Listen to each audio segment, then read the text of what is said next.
So last night, my wife of 7 years, Jessica, decided to have a chill-out night. After dinner, she went to the den to watch her shows while I flitted between watching the Spurs game, football/soccer, and doing some odd jobs I had planned. Next thing I know, she's got the wine out and has downed 2 bottles. Around midnight, I went to check on her and found her passed out on the couch. I was about to scoop her up when her smartwatch buzzed and a message popped up on the screen. It said something like, I can't do that. My husband would knock 7 shades of shit out of me. I wondered what the hell that was all about, so I pressed on it, and it was a conversation between Jessica and a friend of mine, Tom. Now, I wouldn't say this guy is a close friend, but he's someone I've played five-side with for years, drank with, and known since we were teenagers. We used to call him Jacket Holder because, during scraps as teens, he'd always be the guy holding the jackets while everyone else went at it. So, as I said, I pressed on the conversation while this thing is still attached to her wrist and scrolled to the top. As far as I can tell, he contacted her first, unless she deleted something. There's lots of flirting and wink-winking going on, but nothing that you could outright call cheating. Then I get to last night, and when she's drunk, she starts openly begging him for sex. I couldn't believe my eyes. I'm paraphrasing because I can't remember the exact words, but she was saying stuff like how much she had always wanted him, how no one would ever find out if he did want to do something, and the last one that killed me, that she was great at keeping secrets. I tried to scroll on her watch, but couldn't find any other messages, and I don't know her phone passcode. I put her to bed and just sat in the kitchen in shock until I fell asleep. Then I got up for work around 5:30. When I went to get in my work van, I just slumped down on the wheel and realized I couldn't face it. So, I went back in the house, grabbed a half-drunk bottle of vodka, filled it to the top with Coke, and went on a walk down the railway line. We live beside a lot of woodland and a disused railway line that goes for miles, and I've walked about half the length of it. I'm sitting under a railway bridge like a troll right now, just seething at the whole thing. You'd probably think there's a fire from a mile away due to the steam coming out of my ears. So, what do? I don't want to speak to her. I can't even bear to look at her after reading that. It was like a dagger through my heart. I just feel like every bit of love I had for her has evaporated into thin air after reading her begging like that. Fucking gross. I honestly want to ghost her, man. If I could, I would never speak to her again. The whole, I'm great at keeping secrets was the thing that really got me. Like, who even are you? It reeks, but it's a case of how far down the rabbit hole I want to go. I don't care if I'm being honest. I'm just done. I've never felt so betrayed and disgusted in all my life. The thing is, I've invested so much in her, not just as a partner, but as a person. I loved her so much and thought her personality, and by extension, my personality, reflected that of good people. To realize she's a backstabbing snake makes me feel like a snake. I feel like a worse person than I was yesterday. The only way I can describe it is like someone you looked up to, took advice and life lessons from, suddenly turns out to be a pedo, a rapist, or just a downright creep. Your entire perception of yourself and who you are would be shattered because you've taken on board what they've said and invested time into a creep. Go, rambling nonsense, disse. I'm lucky in that our house is owned by my parents who 6 years ago moved to a retirement village, and we moved in. The house will be bequeathed to me when they die, but I don't, and hopefully won't, own it for a long time. They couldn't be bothered with the upkeep and all the problems and wanted to see out their final days in peace. So, when we do divorce, my soon-to-be ex won't be getting her hands on it. So, what do I do then? I'm honestly thinking of just not saying a word and throwing her right out. Also, while walking here, it crossed my mind to get my mate, who's a locksmith, to quietly change the locks today. I could feed her any old garbage about something being broken with the doors. She won't care what's going on anyway, as long as I'm around. Then, after he's done, lock the front door and tell her to come out and look at something in the back. When she comes out, just run back in and lock the door behind me. That sounds childish as fuck, doesn't it? But seriously, I don't know what I'm gonna do. I'm staring at a bottle right now, and my life feels like it has been ripped apart at the seams. As for that prick Tom, there's no doubt he was up to something here. There's also no doubt I wouldn't have caught wind of this at all, so I'll be seeing him very soon. Never mind holding jackets, he'll be holding his face. Went to a friend's house to calm down. Threw the vodka away. She has been texting me asking where I am since my work van is still in the driveway. I texted her saying there's a problem with the engine, so I got a lift into work. I'll make my move tonight. Update. Thank you to everyone who reached out to me after my first post. It was really appreciated. So yesterday, after I had written the post and was in a complete mess, 2 dog walkers came over to check on me as I was obviously concerning them. I told them everything. They listened, and the first thing one of them said to me was, "Son, the worst thing you can do right now is drink. It'll cause carnage." I have to thank her for that because I was on the highway to hell at that point. I threw the vodka away, got in touch with a friend, and he said I could come to his place for a while to calm down. He was at work, but told me where the spare key was. We live in a small town of around 15,000 people, and he wasn't too far away.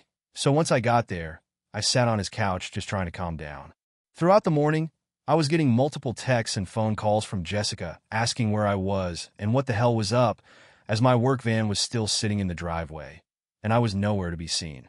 I texted her back, telling her there was a problem with the engine, so I got a lift into work, which she seemed to buy as she just texted back saying okay.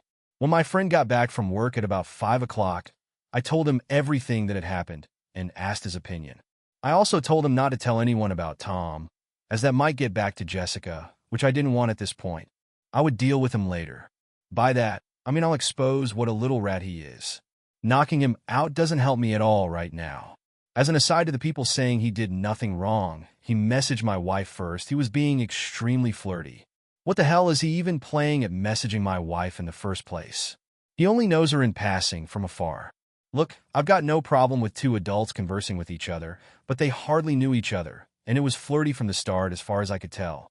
I think they've seen each other while out and about, and it's gotten flirty then. So, my friend convinced me to try and keep a low profile and see what I could dig up, but at the same time, speak to a lawyer and get the ball rolling in terms of finding out my options, which I have done today. He took me home around 6 o'clock, and I was honestly dead on my feet by that point. I think the adrenaline pumping the entire day and then suddenly stopping knocks it right out of you. So I was extremely tired when I got home. The second I walked through the door, I knew something was up as Jessica was on me right away, asking me all sorts of questions about work. I asked her why she even cared, and she said that I'd left my big flask and my lunch bag in the front passenger seat, and something's been up today. She could feel it. I was about to lie, but I was just too tired. I couldn't be bothered putting any sort of charade up, so I just said, "Yeah, there is something up. Last night, when I was putting your drunken ass to bed, a message came up on your smartwatch, which I read, and all the other ones, and that you were a fucking disgusting cheat that I wanted nothing more to do with." Her demeanor went from an arms-crossed person in power to a scared little girl within about a second. Good at keeping secrets, huh? Begging that little rat for sex, huh? Yep, read it all. She started sobbing, and I just walked away and went upstairs into the shower. When I got out, she was sitting on the top stair, crying still, and the excuses started right away. How she was drunk, vulnerable, had never done anything like that before. How he had messaged her first, and it didn't mean anything.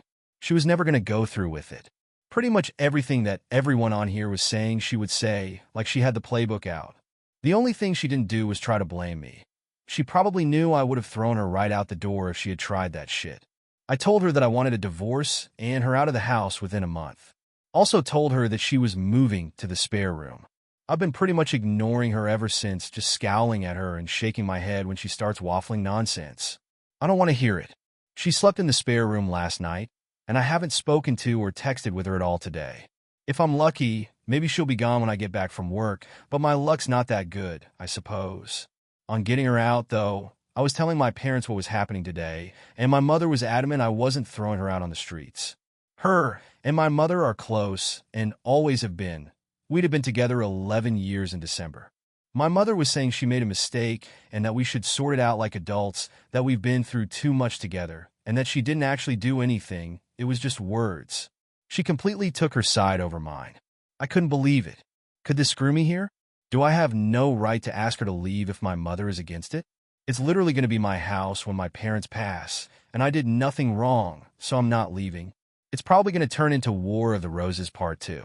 I managed to get myself an appointment with a divorce lawyer for next week, so I'll be going to that to discuss my options. Until then, I'm just going to ignore my soon-to-be ex-wife, I guess. I know she's probably not going to admit anything else now. I'll never know if she was a really good liar or if she was just talking shit to him to get him on her side for an affair. Anyway, sorry about the delay in the update. Just got the chance to write it now as I'm finishing work. Update. It's now been 20 days since I found out Jessica was trying to cheat on me with Tom, and the situation has become hellish. I gave her a month to get out, and she's been sleeping in the spare room, but it's clear now she doesn't have any intention of leaving after she got in my mother's ear. She doesn't have anywhere to go anyway, but that's not my problem. I've seen my divorce lawyer multiple times, and am now in the process of drawing up a divorce petition and having her served with divorce papers. I've also opened my own bank account and taken 50% of the balance from our shared account. The atmosphere around the house has been weird, to say the least. The living room has turned into a no-man's land where no one frequents, as we both spend the majority of our time in our rooms. I've also intentionally been working late a lot, so I don't have to interact with her much. I had been completely ignoring her, but after reading about the 180, I've started implementing that and been civil, if a little cold, towards her. I'm so glad I did this, as I was beginning to feel like a monster refusing to acknowledge her existence. It was not the right way to behave, and I ended up feeling like the one who had wronged her, rather than the other way around. The only time I broke from the 180 was when I walked into the bathroom last week, and she was sitting on the floor by the bath crying. I helped her up and instinctively gave her a hug, though it was more of a there type hug than one with much love attached to it. The sad thing is that I'm so suspicious of her now that I wouldn't put it past her to be waiting on me coming in so she could put on a performance. The thing is, that probably isn't even true, but this is the sort of shit that's going through my head in this environment. It's just toxic.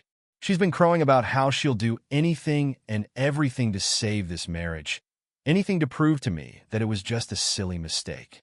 So, I brought up a lie detector test. I don't plan on ever getting one done. Wouldn't even know where to start. I just wanted to gauge her reaction. She was all for it. Well, until a few hours later when she came to me, tablet in hand, going on about how inaccurate they are, and that anxiety and nervousness can throw up false readings, and with her anxiety disorder and all. I just laughed, wasn't even a normal chuckle either. It started as a bit of a cackle and ended in a childish giggle. It appears she would do everything to save this marriage. Well, everything except take a lie detector test, that is, it doesn't even matter anyway. I meant what I said in my original post. Every morsel of love I had for her dissipated into the atmosphere after I read her say those horrible things. I don't see her as my true love anymore, the person I could tell anything to and would trust with my life. I just see trash that needs to be taken out before it stinks the place up. Tom has been the talk of the town since I exposed him to our friend group a few weeks back. It's safe to say he has no friends left among us and has been completely ostracized. I tried calling him a few times, but he refused to answer and then blocked my number. Fuck that little rat. I hope it was worth it. I've spoken to my mother multiple times about this, and during a heated argument, I asked her why she was taking Jessica's side. Like, was there something she wasn't telling me here? What was she expecting? Us to live like roommates? Go on like nothing happened? It's ridiculous. She said she has always seen Jessica as the daughter she never had, but always wanted. My mother had a stillborn daughter before I was born, and it has haunted her, so she latched on to Jessica and has done so since we got together. As I said previously, they have a close bond. The fact that Jessica doesn't have any family and only a few friends who have their own busy lives and families means if I threw her out, she would be all alone, and my mom thinks that's unacceptable, especially during a pandemic. She tried to get me to come to a compromise, saying that in 3 or 4 months, we can look at it again and see where we are mentally, and is pushing me to try couples counseling before I throw in the towel. I'm not doing that. The thought of being in the same house as Jessica over Christmas makes me feel ill. She'll want to do it right as she does every year, and it'll be a complete shit show. My dad, God love him, has never been much of a talker. Never up nor down, just always there. He's a quiet, proud but timid man, and my mother's word has always been the one that matters in our house. People on here have been telling me that I'm selfish and spoiled because it's not my house and I have no right to make demands. But it's now a case of my wife or me for my parents. If worst comes to worst, then I'm ready to walk out the door and never come back. Fuck this house. I have to be able to look at myself in the mirror with some semblance of self-respect, and someone has to keep their word in this debacle. If I do leave, my friend has said I can stay with him for a few weeks or so until I get myself sorted. If I do walk out that door, though, I'm done with my parents. I'll never speak to them again in my life. They'll probably see it as me giving up on them, me walking away without trying to at least have a go at fixing things first. I see it as them choosing someone who broke my heart over me. Like, what will be the logistics of this once I'm gone? Just her staying there herself, my mother and father looking after a backstabber, while their flesh and blood goes off alone? A little more info on the house. My parents let us move in a year after our wedding. It was an apparent belated wedding gift, although that was just the chatter from them at the time. They were always planning on moving out and moving us in. I've spent tens of thousands on it over the years, but that's neither here nor there. I have fantasies of leaving this all behind, going somewhere new and starting again, but I don't have anywhere else to go. I've lived in this town my entire life. It's all I know. Am I being too harsh here? I'm literally ready to cut my parents out of my life, but I feel so torn. Why am I the one who has to lose everything and everyone? I've tried to be good, and I always thought you make your own luck, and that good things happen to good people. Maybe I'm not as good as I think I am. Maybe I deserve all I get. Wednesday, December 2nd. Well, since this morning I no longer call that house home. I saw on the calendar that Jessica had a hospital appointment with her ophthalmologist. So knowing she would be gone for a few hours, I took that as an opportunity to get my stuff together and move out, which I have. After getting my things moved and sorted, I just put the house keys on the kitchen table, along with the divorce papers I received from the lawyer last week, and was on my way. I've blocked both Jessica's and my mother's numbers, and any communication I have with Jessica going forward will be done through my lawyer. In terms of my living situation, I'm staying with a friend for a week or two, but hopefully, I should be in my own rented place before Christmas. I haven't spoken to my parents in a few weeks. The last time we spoke was via text, and I tried to tell my mother in explicit detail the things Jessica was saying during her text to Tom. Why it hurt me so much, and why I didn't think it was her first time doing it with the whole "I'm good at keeping secrets" comment, and thus could never trust her again. My mother texted back, saying she couldn't speak to me when I was like this, and she would let me cool off. She tried to call me a few days ago, and I just ignored her call. And as I said earlier, since today, I have blocked her number. I feel so let down by my parents, and at this point, it almost feels worse than the original betrayal from Jessica. The way I'm feeling right now, I don't think I'll ever speak to them again. I think in times of strife, you look to your family to be strong for you, to be a rock and give you, the wronged one, support. My parents have been weak. They've made me feel like the one in the wrong, like I'm overreacting, and it's me that's ripping this family apart. Well, it's not. I didn't ask them to move mountains for me, just move my cheating wife out of the house, and they made their choice. My father also had the chance to put his foot down for once in his life and stand up for me, but he didn't. You make your choices, and you live with them, I guess. Reading some of the comments on here from my previous posts, people have been saying things like I threw in the towel so easily, I was looking for a way out, and didn't love Jessica because I didn't try hard enough to save things. But that's not true. I love Jessica more than anyone on this earth, and I was broken when I discovered what she was doing. I think we all have boundaries, and once those boundaries have been crossed, things change irrevocably. When I read those horrible texts, something changed inside of me. I fell out of love with her, like being snapped out of a spell in the movies. Anything tried after that is just delaying the inevitable. I have to say that I'm interested in the whole dynamic of their relationship now that I'm gone. Are my parents going to continue supporting her, knowing that it has finished their relationship with their son? As for me, I'd love to travel. Jessica hated flying, so most of our holidays had been to southern England like Newquay and Torquay and Cornwall and Devon, so it would be great to travel abroad again. The last time I was abroad was when I was 20 for a mate's holiday in Greece, so 13 years ago. I'd love to see a bit of America, so once this pandemic calms down, I've definitely got my sights on the States. Update: it's been over 7 months since I first posted here, and I honestly thought that was it for me as I didn't need any more advice. I had made my decisions and done what I said I would, but I got a phone call this morning that has dragged me back into the mire. I'm walking away from my house that was to be left to me by my parents and severed my relationship with them as they took my wife's side over mine, while I wanted her out of the house and my life as I had no interest in reconciling. My mother tried to keep us together and thought she was seeing us through troubled waters, but I left the house and haven't spoken to them since, until this morning. I have moved 15 miles away, changed my phone number, and am still in the process of divorcing Jessica. She has completely ignored all the requests from my divorce lawyer to cooperate, which has hindered things. We're now in the process of putting in an application for deemed service, so she will be served officially by the courts. And if she continues to ignore, then I can proceed with a divorce without her input.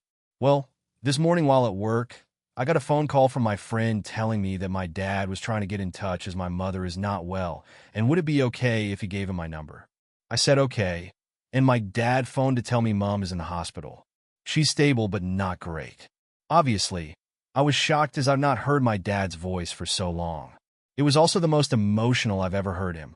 He told me my mom really wants to see me, so would I meet him at the hospital tonight and go in and see her with him? I said okay, and I've arranged to meet him outside the hospital. I ended up going home from work as I couldn't concentrate, and I'm climbing the walls here wondering if I've made the right decision, wondering if I'm about to get dragged back into this shit show that I walked away from. I've never felt so nervous in my life, and the lack of control I have over the situation has sent my mind spiraling in lots of different directions. I feel like I'm walking into a burning building blindfolded with no idea where the exits are. Why does she want to speak to me now? Has she had a change of heart? Unless she's also had a personality transplant while in there. I find that unlikely. Will Jessica be there? I have no interest in ever seeing her again. I'm still angry about what transpired with them and the way they took my cheating wife's side over mine. I've been going back and forth in my head about going at all, but I will go. I was also thinking about maybe seeing if she wanted to speak over the phone instead, but I'm not sure she would do that or even if she's well enough. I feel like the bad guy here and that I might have caused this by walking away. How would you handle this? Any advice would be appreciated. Update. Sorry about the late update. I've spent the last few days trying to digest what happened and how I feel. So I did end up going to the hospital on Wednesday night after much toing and froing. I was genuinely about to back out at the last minute as I felt my resolve crashing, but I needed some closure and knew that I wouldn't forgive myself if I didn't go and something happened. When I drove into the hospital parking lot, I had this surreal feeling of extreme paranoia and was half expecting Jessica to jump out from behind a bush or something. I met my dad at the entrance, and it was pretty awkward as he tried to hug me, and I said no. I then said if Jessica is here in any way, shape, or form, then I am turning around and leaving. He assured me she wasn't, and we made our way to the ward where Mom was. When I saw my mother, I got the fright of my life as she looked like she had been in the wars. Never have I seen her look so frail. She's got an extreme black eye and also a lot of bruising and purple/yellowness down one side of her face. She took a serious fall, broke 2 ribs, shattered her elbow, and banged one side of her head/face on the ground. So elbow, ribs, then head in that order. She looked zombified, but perked up when she saw me. She told me how much she's missed me, and that she wasn't sure she'd ever see me again. I told her if she had really wanted to get a hold of me, she could have done it. We spoke for a bit about what exactly had happened, how she was down for a few hours before my dad found her, and that she was determined to get back to normal and mend bridges with me. I brought up Jessica and that I had been pushing for a divorce, but she was either ignoring the letters or wasn't getting them. So I asked if she's still in the house. Mom admitted she was, and Dad started to look uncomfortable. I just looked away in disgust. Mom started saying how lost Jessica is without me and that she's not in a good way. I knew then that nothing will change. She's not had an epiphany or seen things from a new perspective. She just wants the status quo back. She said that the house is my home and always will be, but I told her I don't want it. It means nothing to me anymore, and all it holds are bad memories. I stayed for under an hour all in all. When I left, I said if I want to get in contact, I will, but don't be waiting by the phone for me to call, as you might be waiting a while. When Dad walked me out, he asked if I would keep in touch with him, and I said I would. Whether that's right or wrong, I don't know. Time will tell. When I got home, my emotions were a bit all over the place, from sadness to anger, but I'm glad I went. Couldn't help but think about Jessica as well, and what she once meant to me. It'll never not hurt. When I think about everything that's happened in the last 7 months, it honestly doesn't feel real. The speed at which everything fell apart was just spellbinding. I know life comes at you fast, especially when you're not paying attention, and I wasn't paying attention. It was just sheer luck I found out about her trying to cheat on me. Cosmic coincidence, nothing more. I never saw the signs or put everything together. I just saw something on her watch, and it tore my life apart. I know now that it wasn't the only time. I know it in my heart. I see what she is and feel no love for her, only contempt. I feel she stole the best years of my life. When I think about all the good times, they're just soured. It feels like someone else's life, not mine. My friend was saying I should see a therapist or something to try and let everything out, or else this will fundamentally change who I am and the way I build relationships going forward. That's something I'm going to do, I think, as I do feel a bit broken inside. The last 6+ months have been the worst of my life, but I'd rather they happened than been kept in the dark. I'm just sad that it happened the way it did, but you can't choose the way someone fucks you over, I suppose. You just have to learn from it. I remember reading about loyalty being the most undervalued character trait, and I see that now. Probably because you don't really know if someone is truly loyal to you until, well, they're not. It's not something you deal with every day, but now more than ever, I know how important a trait it is. Update. Firstly, I'm now in the home stretch in terms of divorce from Jessica. She has signed the divorce papers, and now all that's left are the formalities. She sent me a message via my dad where she said she's sorry for not letting me move on, that she thought she could save things, but now she knows she can't, and she has to move on for her own well-being. I thank her for seeing sense. She doesn't want anything in the divorce and said she's going to move out of the house when she can get on her feet, which I'm okay with. In terms of my mother, I haven't spoken to her yet, but my dad said she's doing a lot better after getting out of the hospital and getting some normalcy back.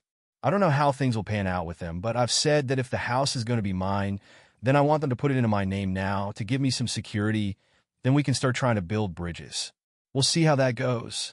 My biggest battle ahead is in my head and trying to get over everything that's happened. The brain is a wonderful, yet frightening thing. To give an example, I can still taste the truffles I scoffed, then threw up at my grand's house when I was like 5. I've never eaten truffles again, but I can still taste those things 30 years later when I think about it. What I'm getting at is I don't want to harbor thoughts, feelings, and opinions about everything that's happened 30 years down the road. I don't want to be one of those older people who's had everything good knocked out of them by the pain of life.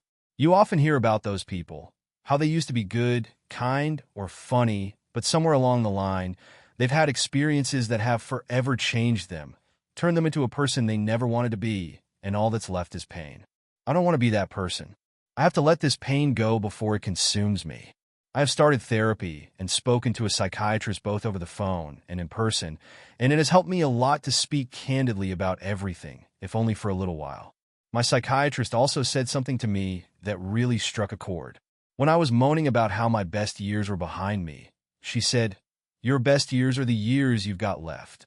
What I think she meant is the past is gone. It doesn't exist except in your mind, but the here and now does, and you can choose to make the most of it or live in a past that isn't real to anyone but you. It's definitely a phrase I'm going to try and remember when I feel down. I said in one of my previous posts that I wanted to travel, and that is finally happening. My friend is committed to coming with me, and we've booked a flight to New York at the beginning of October for a week. Really looking forward to it. Always wanted to see New York when the leaves change. It reminds me of that movie, You've Got Mail. I want this to be just the beginning of my adventures in terms of traveling. I want my latter 30s to be littered with memories from escapades I've had abroad. Well, that's the plan anyway. All I know is that for the first time in what seems like such a long time, I'm waking up with hope in my heart and a spring in my step. If that's not progress, then I don't know what is. Year update. Hello, it's been a year since I posted my story, so I thought it would be fitting to give one last update and end things here. First things first, I'm now officially divorced. Feels like a weight has been lifted, but also a firm end to what was nearly a third of my life. I actually saw Jessica for the first time since last December as I was walking into a shop in the town center about a month back after visiting a friend. She was opening the door to walk out just as I was walking in. We were both wearing masks, but I noticed it was her right away, and we made eye contact. She mumbled something that I couldn't make out. Then we just sort of stared at each other for a few seconds, and then I walked inside. As I was walking around the shop, this feeling of utter sadness just enveloped me, and I had to take a minute to compose myself. It just goes to show, all it takes is one look for you to feel straight back to square one. Do I miss her? No. I miss the person I thought she was, but that person doesn't exist anymore as she ever did. I don't wish her hurt or hardship, though. I really don't. I just refuse to move forward any longer with hatred in my heart. The only person it'll burden in the long run is me. I also found out from a friend's girlfriend that she was sure she saw Jessica outside a pub in the city, all over another guy a couple of years back. Apparently, she never said anything to me or my friend because she wasn't sure it was her, and she didn't want to meddle. I'm extremely pissed off with her, as I could have done with that information years ago. It's hardly conclusive, but I could have confirmed if she was out that night, etc., and it would have saved me a lot of heartache in the long run. Now I know I have never liked her. One of the reasons we wanted to book a flight to New York in October, apart from wanting to see New York in autumn, was that the travel ban between the USA and UK was supposed to be lifting in September for fully vaccinated travelers. Unfortunately, that has now been moved back to November 8th, which has put our plans into limbo. My friend also can't get the time off work now till the new year, so if I'm to go, then I'll have to go alone, which is a bit shit since we were both invested in going together. I'm pretty set on going in the new year with him. They'll have to think things through more thoroughly. One thing this pandemic has consistently been able to do is throw up curveballs, so I really can't complain or say I'm surprised. I'll get there, though, by hook or by crook. This is just the start of my journey in that regard, remember? I'm struggling when it comes to my parents in that all I feel towards them is complete apathy. I'm just having a difficult time feeling anything, and no matter how hard I try, I don't think that'll change. My dad has tried to build back the relationship again, but I just don't care anymore. That might sound harsh, but it's the truth. I said in my last post that I wanted them to put the house in my name, though I haven't followed up on that. I think I was just angry at the time and wanted to assert some dominance at the outset of our conversations, but I really couldn't give a fuck about that house. I think I would rather live in the house from Nightmare on Elm Street than there. It wouldn't change anything anyway. It can't turn back time, unless it's turned into a time-traveling house since I've gone, or circumvent what they did. It's just the sad consequence of the choices they made. To anyone out there thinking of forgiving a cheater, please don't. I implore you. You're flogging a dead horse. Don't be that person, desperately scrambling to put out fires started by your cheating partner while they gleefully reignite them. I feel stronger than ever after everything that's happened, and reading a lot of infidelity support forums in the last year, that you're letting yourself in for a world of hurt if you don't cut your losses. Kind of a relevant story, but at the start of the year, I had a really scary experience when I cut the back of my trouser leg on a metal bin while brushing against it at work. I never realized it had caused a cut until I went home, and when I went to bed at night, I felt kind of weird. I woke up about 2 a.m., and my leg was pulsating. I felt deathly ill, was seeing double, dizzy, and was alternating between a severe fever and chills. I understood right away it could be sepsis, so I phoned an ambulance, which they said was going to be 2 hours plus as it was a Friday night and at the height of COVID. My thoughts were doing light-speed laps around my head while I was hyperventilating like crazy. Do you know the only thing that calmed me down when I was freaking out? I accepted that I was possibly going to die, and then for some reason, I just didn't feel afraid anymore. I don't know if it was the whole accepting fate state of mind, but when I accepted that it might be over, it took all the permutations out of the equation, and everything became very simple and calm. I've been thinking about it a lot lately, and when I think about cheating and betrayal, I feel very similar. You have to accept that what you had is over. It's long gone if someone is willing to plunder such depths and stab you in the back so mercilessly for their own gratification. Fighting that unwinnable battle is noble and all, but when you're pissing into the wind with lottery odds of success, is it worth it? Is it worth the pain? I don't think so. I understand everyone has their own situations with kids, etc., but some fights are just straight up folly. Accept that it's over, and things will quickly become clearer. That's just my view. It's only after we've lost everything that we're free to do anything. Tyler Durden, Fight Club. It's funny, I haven't written about my thoughts and feelings since I was in high school. I work up roofs for a living. This experience, though, has coaxed that side out of me, a side that I had pretty much forgotten existed. If something good has come from this fiasco, it's that I'm not going to bottle things up any longer. It's been cathartic for me to get things out there and see the bigger picture of my situation. Writing things down has helped me more than I ever imagined. So it's something I'm going to continue to do, even if it's just writing to myself in a journal or notepad. I think there are instances in your life when all said and done, you can put a pin in and say, things were on a knife edge that day and could have gone either way. I shudder to think what would have happened had I not reached out for help on here or seen those dog walkers. I'd likely have been blackout drunk, at death's door in a ditch somewhere, or in jail for firing Tom, aka Jacket Holder, straight through his window frame after going through his house like a tornado. Honestly, though, it frightens me to think where I'd have ended up if things had gone south. I was not in a good way, and being drunk, embarrassed, and incandescent with rage is a combination that can cause chaos whatever way you cut it. In the end, I'm just happy I made it out the other side without hurting myself or someone else. Most of my posts have been about the ins and outs of what was happening. However, I think the last few have been more about how I feel towards what has happened. Betrayal just renders such passionate and invasive thoughts. There's no action on this earth quite like it. Being stabbed in the back by people that you love, in so many ways it's unique, and the emotions you feel after it are, by the same token, equally unique. So, cheers for hearing me out. I said in my first post, after finding out that I felt like a worse person than I was yesterday. Well, after everything that has happened, I feel like a stronger one too.